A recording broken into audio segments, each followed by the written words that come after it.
السلام علیکم ورحمۃ اللہ وبرکاتہ. الحمد للہ رب العالمین والصلاة والسلام علی سید الانبیاء وافضل المرسلین نبینا محمد وعلى آلہ واصحابہ اجمعین، اما بعد.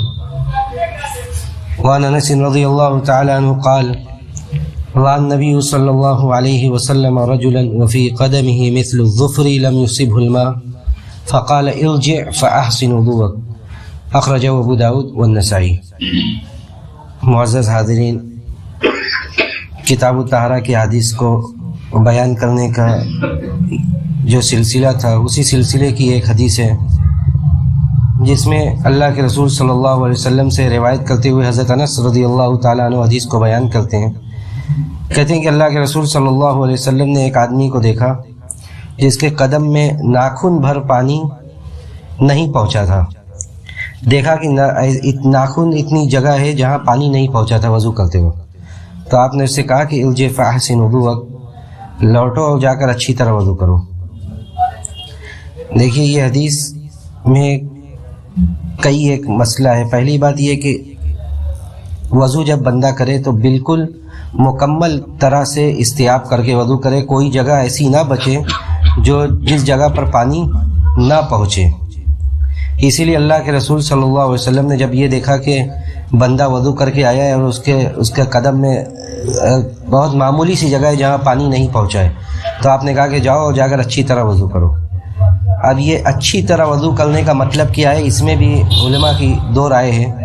کچھ لوگ یہ کہتے ہیں کہ اچھی طرح وضو کرو یعنی جو جگہ چھوٹ گئی ہے جا کر اس کو دوبارہ پانی ڈال لو اس پر.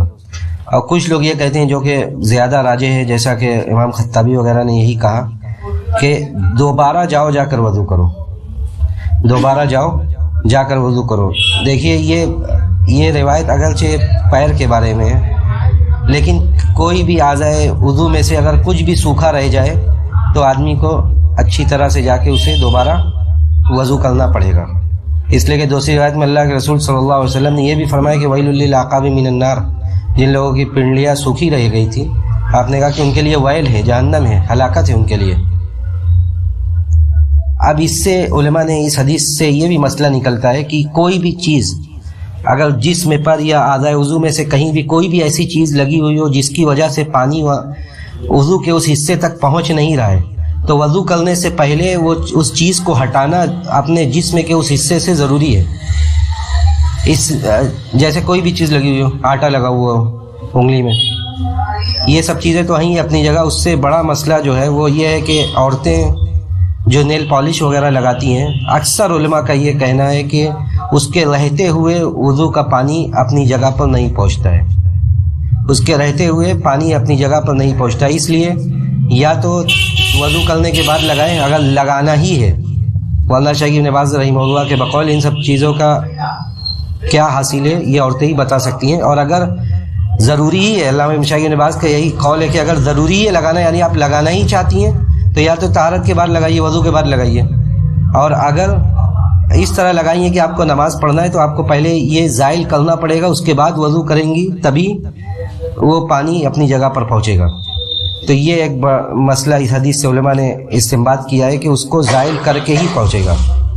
اسی طرح اسی حدیث کو لے کر علماء نے موالات کا مسئلہ بیان کیا ہے کہ وضو کرتے وقت ایک حصے کے بعد دوسرا حصہ دھونا اس طرح کے زیادہ وقفہ اس میں نہ ہوا ہو.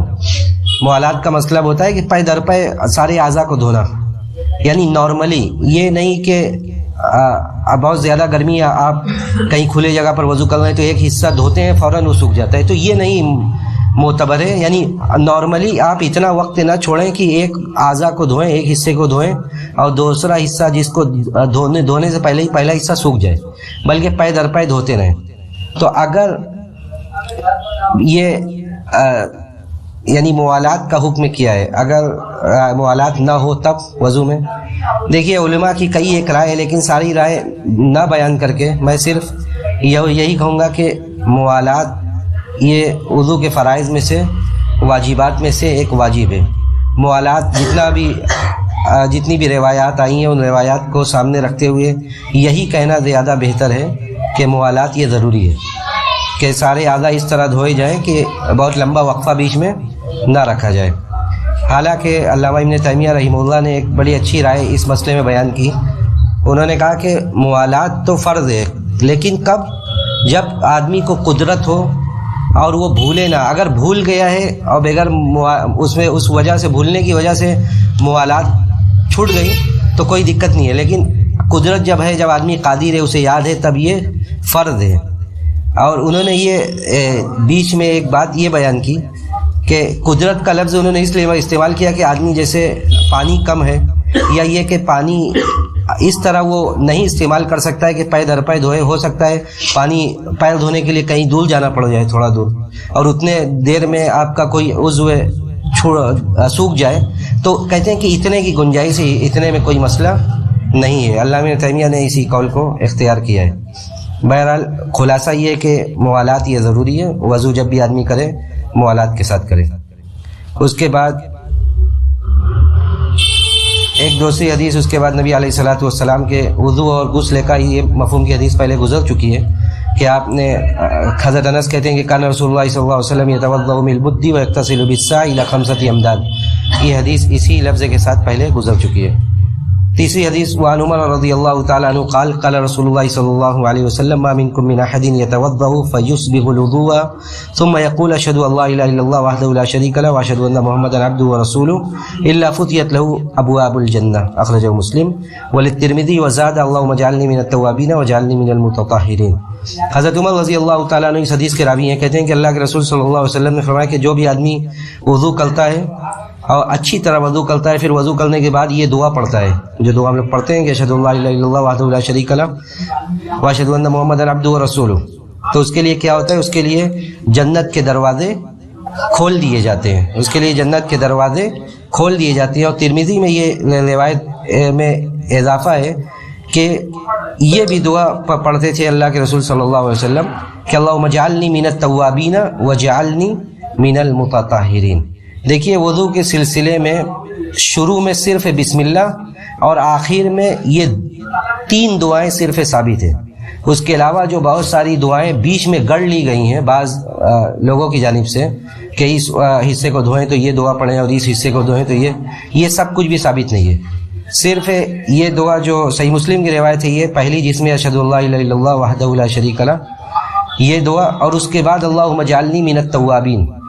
اگر اللہم اجعلنی من التوابین والے لفظ میں بعض علماء کا یہ کہنا ہے کہ یہ ثابت نہیں ہے، لیکن واجب بات یہ ہے کہ پڑھ لیا جائے تو کوئی حرج نہیں ہے. بہت سارے ائمہ نے اس کی تصحیح کی ہے، اس حدیث کو صحیح کہا ہے، جیسے علامہ البانی رحمہ اللہ اور علامہ ابن القیم رحمہ اللہ نے اپنی مشہور کتاب زاد المعاد میں اس حدیث کو قابل حجت قرار دیا ہے. اس لیے یہ 2 دعائیں آخری میں آدمی پڑھ سکتا ہے، یعنی ثابت ہے پڑھنا. اور اسی طرح ایک اور دعا ہے جو موقوفاً ہے اور حکماً مرفوع ہے، یعنی کہ ہے صحابی کا قول، لیکن علماء کا کہنا ہے کہ یہ ایک دعا ہے، اس لیے بھلے ہی سندن یہ روایت اللہ کے رسول تک صحیح نہیں ہے، لیکن یہ اللہ کے رسول سے ہی انہوں نے سن کے بیان کیا تھا، جو اس کے راوی حضرت ابو سعید خدری رضی اللہ تعالیٰ عنہ ہیں. کہتے ہیں کہ من توضأ فاسبغ الوضوء ثم قال عند فراغه من وضوئه سبحانك اللهم وبحمدك اشهد ان لا اله الا الله انت استغفرك واتوب الیک. یہ ایک دعا ابو سعید خدری رضی اللہ تعالیٰ عنہ سے بھی ثابت ہے، اسے بھی کوئی پڑھنا چاہے تو پڑھ سکتا ہے. اس حدیث میں یہ بیان کیا کہ جو آدمی یہ دعا پڑھے، اچھی طرح وضو کرے اور وضو کر کے یہ دعا پڑھے تو اس کے لیے کیا ہوگا؟ فتحت لہ ابواب الجنہ الثمانیہ، جنت کے 8 دروازے اس کے لیے کھول دیے جاتے ہیں. دیکھیے اس سے اس دعا کی بڑی فضیلت ثابت ہو رہی ہے، اس لیے کہ جنت میں ہر اعمال کے بدلے ایک دروازہ ہوگا، باب الصلاۃ، باب الصیام، جسے باب الریان کہا جاتا ہے. لیکن اس کے لیے جو وضو اچھی طرح کر کے یہ دعا پڑھے، اس کے لیے یہ کہا گیا کہ اس کے لیے جنت کے سارے دروازے کھول دیے جاتے ہیں. یہ وضو کر کے یہ دعا پڑھنے کی فضیلت ہے. اور پھر جنت کے دروازے کھولنے کا مطلب کیا ہے؟ جنت کے دروازے کھولنے کا مطلب یہ بھی ہو سکتا ہے کہ اس کے لیے ان اعمال کو آسان کر دیا جائے گا جو اعمال جنت تک پہنچانے والے ہیں. ان اعمال کو آسان کر دیا جائے گا جو اعمال جنت تک پہنچانے والے ہیں، اور قیامت کے دن جب جنت و جہنم کا فیصلہ ہوگا اس کے لیے جنت کے دروازے کھول دیے جائیں گے. ہم اللہ سبحانہ و تعالیٰ سے یہی دعا کرتے ہیں کہ رب العالمین تو ہمیں بھی ان خوش نصیبوں میں بنا، احادیث کو سننے، سمجھنے اور اس پر عمل کرنے کی توفیق نصیب فرما. وصلی اللہ علی نبینا محمد وعلی آلہ وصحبہ اجمعین، والسلام علیکم ورحمۃ اللہ وبرکاتہ۔